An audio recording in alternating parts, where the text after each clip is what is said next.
ஜோடியாக big pass வீட்டை விட்டு வெளியேறும் துஷார் மற்றும் அரோரா அப்படிங்கிற தலைப்பில் தான் இந்த வீடியோ இருக்க போது.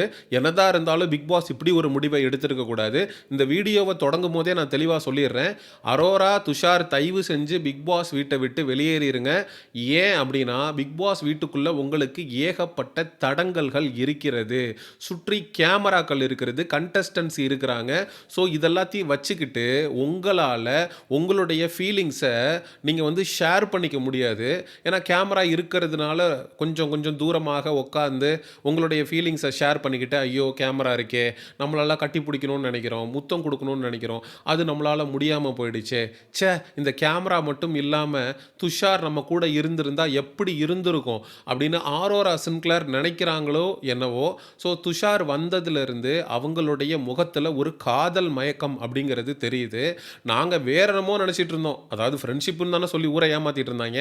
இந்த துஷார்ன்றவன் எவிக்ட் ஆகி மேடையில் வந்து நிற்கும் போது கூட, சார் அரோராவையும் என்னையும் பற்றி ரொம்ப தப்பாக நினச்சிட்டு இருக்காங்க சார், ஆக்சுவலாக எங்கள் ரெண்டு பேருக்கும் நடுவில் இருந்தது பெஸ்ட் ஃப்ரெண்ட்ஷிப் சார் அப்படின்னு இந்த துஷார்ன்றவன் சொல்லிட்டு போனான். ஆனால் ஆரோரா சின்க்ளர் இன்னைக்கு என்ன சொல்லுதுன்னா, நேற்று நான் துஷார் வந்தப்போ அவனை பார்த்து பயங்கரமாக ப்ளஷ் பண்ணிக்கிட்டு இருந்தேன், ஆனால் இன்னைக்கு அவன் கிடக்கிறான் பிஸ்கோத்து அப்படின்ற மாதிரியான மனநிலைக்கு நான் வந்துட்டேன். ஏன் அப்படி ஒரு மனநிலைக்கு வந்த? நீ எதிர்பார்த்த ஒரு விஷயத்தை துஷார் உங்ககிட்ட பண்ணலை. நீ உக்காந்து, துஷார் உன்னை நான் எவ்வளோ மிஸ் பண்ணேன் தெரியுமாடா, இங்கே பாருடா துஷார் துஷார், இந்த பெண்கள் எல்லாம் ஸ்ரீராம ஜெயம் அப்படின்னு எழுதுனா நல்லது நடக்கும் அப்படின்னு சொல்லிட்டு எழுதி எழுதி வைப்பாங்க, ஸ்ரீராம ஜெயம்னு 108 தடவை. அதே மாதிரி துஷாருடைய பேரை அக்கா 108 தடவை உட்காந்து எழுதி வச்சிருக்கிறாங்க.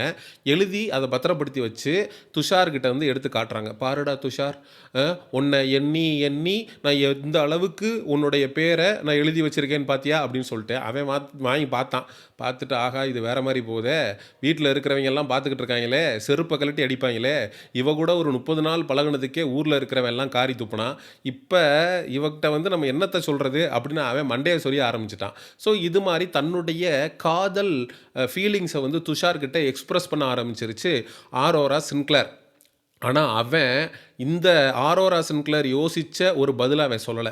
அவன் ரொம்ப டிப்ளமேட்டிக்காக, நான் ஒன்றை நினச்சி ப்ரௌடாக ஃபீல் பண்ணுறேன், நீ இந்த கேமை சூப்பராக விளையாடிருக்க, 100 நாள் வந்ததெல்லாம் சாதாரண விஷயம் இல்லை, உன்னை உண்மையிலேயே நினைக்கும் போது எனக்கு ரொம்ப பெருமையாக இருக்குது அப்படின்னு பேச ஆரம்பிச்சிட்டான். நம்ம யோசித்தது வேற, இவன் என்னத்தை பேசிக்கிட்டு இருக்கான்? இவனை வச்சு தானே நம்ம பிக் பாஸ் வீட்டுக்குள்ளே ஒரு கேமே விளையாடிக்கிட்டு இருந்தோம்.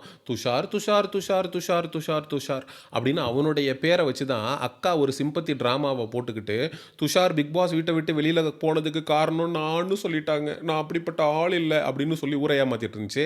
இந்த விஜய் சேதுபதி வார வாரம் துஷார் போனதுக்கு நீங்கள் காரணம் இல்லை ஆரோரா சின்க்ளர், அதே மாதிரி பிக் பாஸும் துஷார் போனதுக்கு நீங்கள் காரணம் இல்லை ஆரோரா சின்க்ளர். அதுக்கப்புறம் துஷாரே நான் வெளியில் போனதுக்கு நீ காரணம் இல்லடே மானங்கட்டவனே, ஏண்டா நீ தலை பதவி உங்ககிட்ட இருந்து பறிபோனதுக்கு யாரா காரணம்? பிக் பாஸ் வரலாற்றிலேயே முதல் முறையாக ஒரு கேப்டன்கிட்ட இருந்து கேப்டன்சி பதவியை புடுங்கப்பட்டது இதுவே முதல் முறைடா. ஃபஸ்ட்டு வீக்கு வீட்டு தலையாகிறான் துஷார். வீட்டு தலை ஆனது கூட அவன் மைண்டில் இல்லாமல் ஒட்டுமொத்த ஃபோக்கஸும் ஆரோரா சின்க்ளர் மேலே இருக்குது. 2 பேரும் தனியாக உட்காந்து ஜோனோட்டாய் பேசி வீட்டில் என்ன நடக்குது ஏது நடக்குது அப்படிங்கிறத அவன் யோசிக்கவே இல்லை, மறந்துட்டான். பிக் பாஸ் காரி துப்பி நீ வீட்டு தலையாக இருந்து கிழிச்சது போதும், நீ போடா அப்படின்னு சொல்லிட்டு பதவியை பிடிங்கிட்டு விட்டார். அந்த பதவி பறிபோனதுக்கு காரணம் யார்? இதே ஆரோரா சின்க்ளர் தான் பாரு. அது கூட புரியாமல் இந்த ஒட்டுமொத்த கேமையும் இவன் தொலைச்சிட்டு நிற்கிறதுக்கு முக்கிய காரணம் ஆரோரா சின்க்ளர். அதுக்கிட்ட போய் சொல்கிறான், நான் வெளியில் போனதுக்கு நீ காரணம் இல்லை அப்படி, வேறு யாரா காரணம்? அவதாண்டா காரணம், அடிமுட்டா போயில. இப்பயும் புரியாமல் போய் அவளோட ட்ராப்பில் சிக்கி நாசமத்து போயிடாத. டே துஷாரு, உன்னை பார்த்தா 200 வருஷம் நல்லா வாழ்கிறவன் மாதிரி தெரியுது, அவள் கூட சேர்ந்து சீரழிஞ்சு போயிடாத. வந்தம்மா ஃபினாலே வீக்குக்கு செலிப்ரேஷன் பண்ணம்மா, 3 வேளை சோத்த தின்னம்மா, போனம்மா நீ இரு, வாழ்க்கையை தொலைச்சிடாத அப்படின்னு நம்ம துஷாருக்கு அட்வைஸ் தான் பண்ண முடியும். நம்ம கண் முன்னாடியே ஒருத்தனோட லைஃப் ஸ்பாயில் ஆகும்போது அதை தடுத்து நிறுத்தி தானே ஆகணும். துஷாரு கேட்டை விட்டு வெளியில் போன அடுத்த நிமிஷம் கம்ரு ஆதரவு தெரிவிக்கிறான், நான் தான் இருக்கேன் இல்லை அப்படின்னு. அப்படியே ஆரோரா சின்க்ளர் என்ன பண்ணுறாங்க, அவங்களுடைய கவனத்தை அப்படியே கமருதீன் மேலே ஷிஃப்ட் பண்ணுறாங்க. அப்படியே ஒரு முக்கோண காதல் கதையெல்லாம் மாட்டி அடுத்த கட்ட நகர்வை நோக்கி அப்படியே ட்ராவல் பண்ணி போயிட்டுருக்காங்க.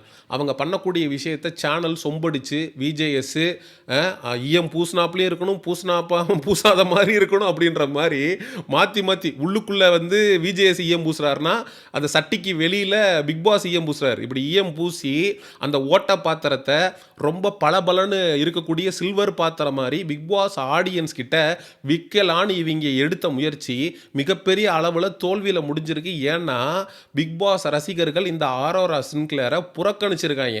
ஆரோரா சின்க்ளேருக்கு இருக்கக்கூடியது அலைபாயிர மனசு. எப்போ பார்த்தாலும் மென்னுடைய அட்டென்ஷன் தனக்கு இருந்துக்கிட்டே இருக்கணும் அப்படின்றத ஆரோரா சின்க்ளேர் உறுதிப்படுத்திகிட்டே இருந்திருக்காங்க. இதை வந்து விஜய் சேதுபதி அவர்களுடைய எபிசோட்லேயுமே சொல்லியிருப்பாங்க. எனக்கு வந்து டோப்பமைன் அப்படின்றது வேணும் சார், எனக்கு எப்போவுமே அட்டென்ஷன் அப்படின்றது கிடச்சிக்கிட்டே இருக்கணும் அப்படின்னு சொல்லிட்டு. அட்டென்ஷன் இல்லாதப்ப தன்னுடைய எக்ஸை பற்றி யோசிக்க ஆரம்பிச்சிருவாங்க, கேமராக்கு முன்னாடி பேச ஆரம்பிச்சிருவாங்க. ஒரு கட்டத்தில் துஷார் வந்து அட்டென்ஷன் கொடுத்துட்டு இருந்தான். அதில் வரைக்கும் துஷார்ட்ட பழகிட்டு இருந்தாங்க. துஷார் பிக் பாஸ் விட்டு வெளியில் போனதுக்கப்புறம் கமருதீன் கொடுக்க ஆரம்பித்தான். என்ன கமருதீன் 2 பேருக்கும் குடிக்க ஆரம்பித்தான். அதில் வந்து அக்காவுக்கு வந்து உடன்பாடு இல்லாமல் இருந்துச்சு.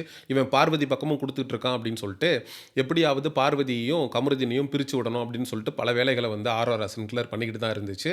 ஒரு கட்டத்துக்கு மேலே பார்வதி மற்றும் கமருதீன் 2 பேருமே வெளியில் போயிட்டாங்க. இவங்க 2 பேரும் நாசமத்து பிக் பாஸ் விட்டு வெளியில் போனதற்கு டைரக்டாவோ இன்டைரக்டாவோ இந்த ஆரோரா சின்க்ளேரும் ஒரு காரணம். இப்போ துஷாரை அக்கா வந்து கில்ட் ட்ரிப் பண்ணிக்கிட்டு இருக்கு. அவனுக்கு வந்து ஒரு குற்ற உணர்ச்சியை ஏற்படுத்திக்கிட்டு இருக்கு. உனக்காக நான் என்னென்னலாம் பண்ணியிருக்கேன் பார்த்தியா, உன் பேரை வந்து நான் எங்கெங்கெல்லாம் எழுதியிருக்கேன் பார்த்தியா, உன்னை நினச்சி நான் வந்து பேசாத நாளே இல்லை. நான் நினச்சிருந்தா கேமுக்காக உன்னுடைய பேரை பயன்படுத்தாமல் கடந்து போயிருக்கலாம். என்னோட க்ளோஸ் ஃப்ரெண்டு ரியா கூட வந்து சொன்னா, நீ துஷார்னு பேசினா உனக்கு அவ்வளோ தாண்டி அப்படின்னு.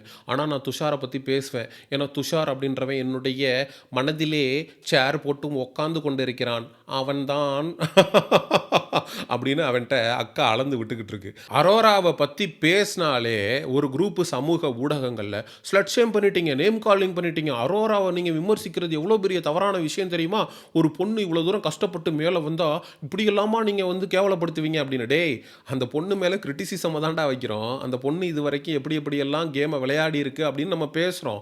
அதாவது பிரவீன்ராஜ் தேவசகாயத்துக்கிட்ட 10th படிக்கும் போது நான் லவ் பண்ணிக்கிட்டு இருந்த ஒரு பையனை, அந்த பையனை விட்டுட்டு போயிட்டான். எனக்கு எரும மாடு வயசு ஆனதுக்கப்புறம் அந்த பையன் என்னுடைய லைஃப்பில் திரும்ப வர்றான், எனக்கு மெசேஜ் பண்ணுறான்.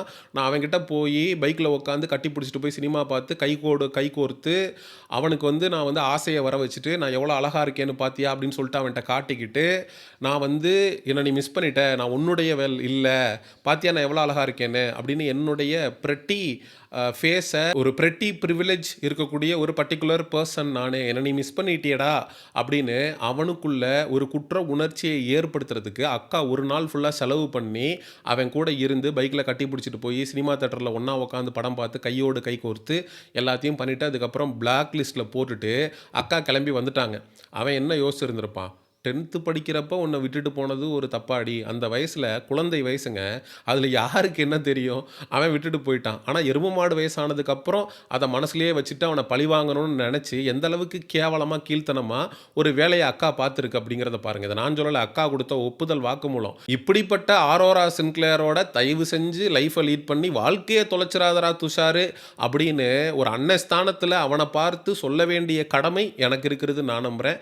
கீழே கமெண்ட் பண்ணி துஷாரை வான் பண்ண வேண்டிய ஒரு கடமை உங்களுக்கும் இருக்கு அப்படின்னு நான் நினைக்கிறேன். கடந்த சில நாட்களாக துஷார்னு சொல்லி கொண்டு இருந்த ஆரோரா சின்க்ளேர் துஷார் பிக் பாஸ் வீட்டுக்குள்ள வந்ததுக்கு பிறகு துஷாரை கட்டிப்பிடிக்கிறது என்ன, அவனை பார்த்து வெக்கப்படுறது என்ன, காதல் உணர்வுகள் வந்து அருவியாக கொட்டுறது என்ன.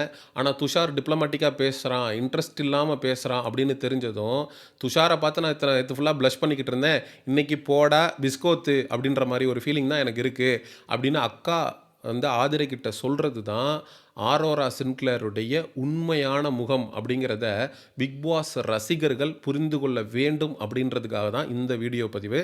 சரி, மக்களாகிய நீங்கள் ஆரோராவுக்கு ஓட்டு போடுவீங்களா அப்படிங்கிற உங்களுடைய கருத்துக்களை மறக்காமல் கமெண்ட் செக்ஷனில் சொல்லுங்கள். அண்ட் எக்ஸ்க்ளூசிவ் பிக் பாஸ் அப்டேட்ஸுக்கு மிஸ்டர் செய்யோன் சேனலை சப்ஸ்கிரைப் பண்ணுங்கள்.